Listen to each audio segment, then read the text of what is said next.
የሚዘገን ነገር ነው። ምን ብለህ ነው የሚሸጥ ባህሪያ ቢሆን እንኳን ሰው አይገዛውም ነበር አሉ። ወልዒያዝ ቢላህ እንኳን አምላክ ይሄ ነው ብሎ ቪክቲም ናቸው። ኡስታዙ ቪክቲም ነው። በዚህ ጥቃት ውስጥ ነው ያለው። ተጠቅቷል። አዳም ሰለባ ሆነዋል። ብልታቸው ሰልበውባቸዋል ማለት ነው። ይኸው ተቆርጦብኛል ብላ ያለ ተቆርጦብኛል። አልተቆረጠብህም።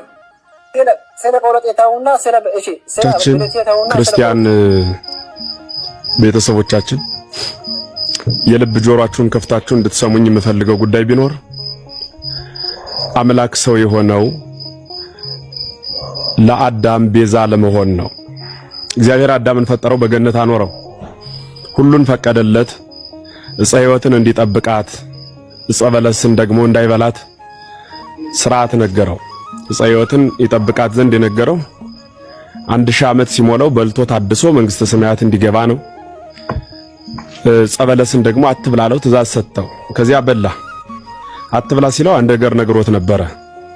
ይሄን እንጨት አትብላ፣ ብትበላ የሞት ሞት ትሞታለህ ብሎታል። የሞት ሞት ትሞታለህ የተባለው አዳም ዕጿን በላ። በጣም ጥሩ። እግዚአብሔር አሁን አዳምን የሞት ሞት እንዳያጠፋው መሐሪ ነው፣ ምሕረቱ ሊቀር ነው። እንዳይምረው ደግሞ ፈራጅነቱ ሊቀር ነው ቃል ተናግሯል። ልብ ብላችሁ አዳምጡ። ይሄን ምስጢር ከያዛችሁልኝ በቂ ነው። እንዳይምረው ፈራጅ ነው ብያችኋለሁ። እንዳይፈርድበት ደግሞ መሐሪ ነው። እግዚአብሔር ምሮ ፈራጅነቱን ማስቀረት፣ ፈርዶ መሐሪነቱን ማጥፋት አልፈለገም። ስለሆነም ራሱን ሰው አደረገና እንደ መሐሪነቱ አዳምን ማረው፣ እንደ ፈራጅነቱ የአዳምን ባህሪ አድርጎ በራሱ ላይ ፈረደ። የኛ አስተምሮ ይሄ ነው። ለምን ሚካኤልን ገብርኤልን ከቅዱሳኑ አንዱ ወይ ሙሴን ባሕረ ኤርትራን እንዳሻገረ አዳምና ልጆቹን ባሕረ ሲኦልን ከፍለህ ገነት አስገባ ብሎ እንዳያዘው ሙሴም የተወለደው ከአዳም ነው። መልአክ ሰው ሆኖ እንዳያድን መልአክ ሰው መምሰል እንጂ ሰው መሆን አይችልም። ተፈጥሮ መልአክ ስለሆነ አምላክ ግን ሁሉን መሆን ስለሚችል ሰው መሆንም ቻለ። ስለዚህ ዓለምን ከፈጠረበት ጥበቡ ይልቅ ዓለምን ሰው ሆኖ ያዳነበት ጥበቡ እጅጉን ይረቃል፣ እጅጉንም ይደንቃል ተብሎ ተነገረለት። በሥጋ ማርያም ተገለጸ። የማይወሰነው መለኮት ተወሰነ። የማይሞት መለኮት በሥጋ ገንዘብ ሞተ።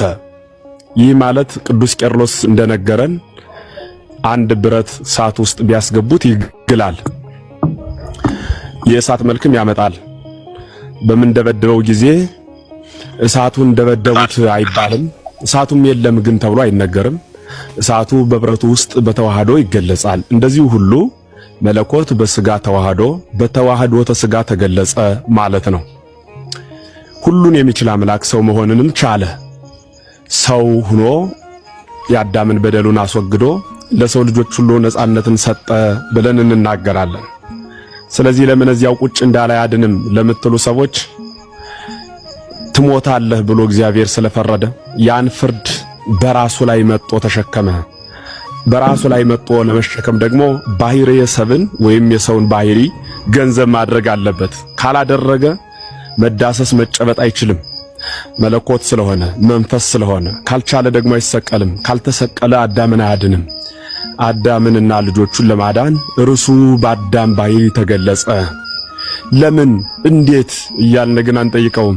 የሚታመን እንጂ የምንከራከርበት የፍርድ ቤት ጉዳይ አይደለም። እምነት ለምን እንዴት ብሎ ጥያቄ ማንሳት አይቻልም። ለዚህ ጥያቄ ስታነሱ ለኖራችሁ ወገኖች መልሳችን ይሄ ነው። በአንጻሩ ግን ደግሞ አሁን እንደተነሳው ለኛ ቤተ እምነት ጥያቄ አድርጋችሁ ለዘመናት ስታመጡት የነበረውን ጥያቄ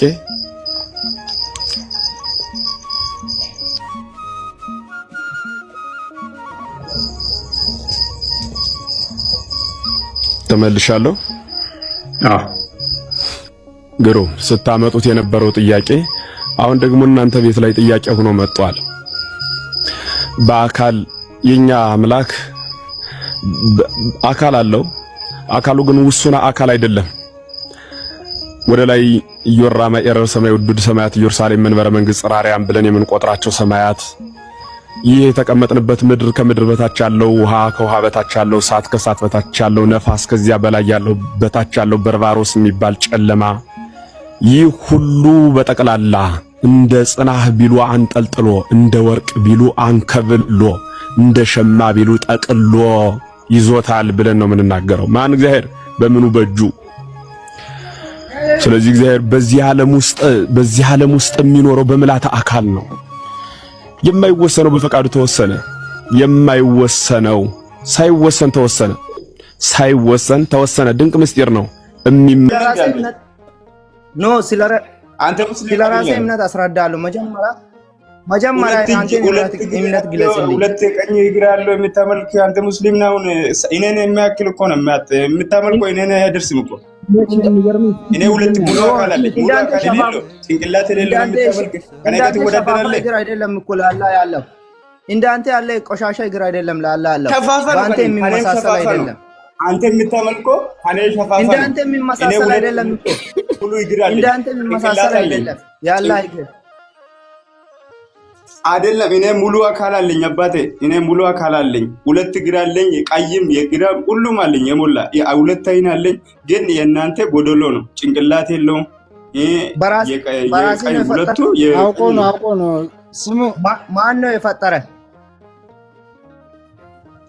እኔ የፈጠረኝ አንድ አምላክ ነው የፈጠረኝ። አላህ Subhanahu Ta'ala እግርና እጅ የሌለው በሁሉ የሞላ በሁሉ ያለ ነው እሱ ኖ አላህ የሚለውን ቃል እኮ ማንኛውም ሰው እኮ ህፃን ልጅ የሚያውቅ ነው። አቃል አንተ ስለዛ ያቺን እኔ አላህ የሚለውን አላህ የምትለው እኮ ይለያያል። መጀመሪያ ጠየቁኝ አልመለስልኝም እኮ አንተ እዚህ ጋር ያለውን ሰው እኔ ሙስሊም ነኝ ቢላይ እኮ ሰውን ሊሸውዱ ነው የገባኸው። አውቃለሁ። አንተ ሙስሊም ስለራስህ እምነት መጀመሪያ ሳው የጠየቁኝ እስካሁን ሁለት ጥያቄ ሶስት ጥያቄ ጠየቁኝ። ሲማኝ እስካሁን አንድ ጥያቄ ብቻ ነው የጠየቁት። አንዳንዱ ሰላሳ መልስልኝ። እሺ ሙስሊም አይደለም። እሺ አዳምጡኝ። እኔ አንድ እግር አለች፣ አንድ ባት።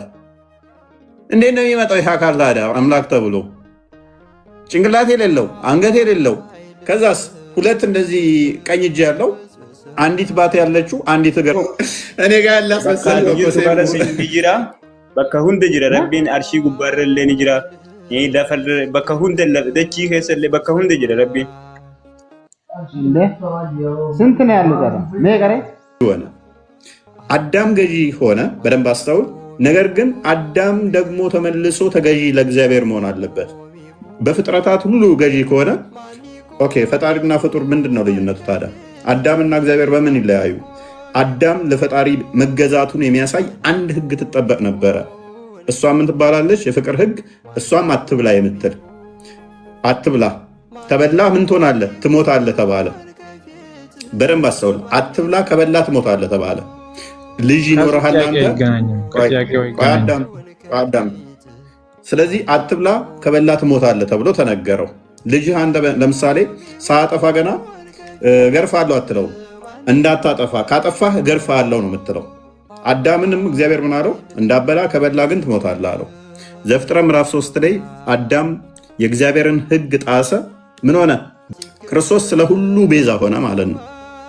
ማቴዎስ 20 ቁጥር 28 ላይ ፕሊስ ጣልቃ አትግባ።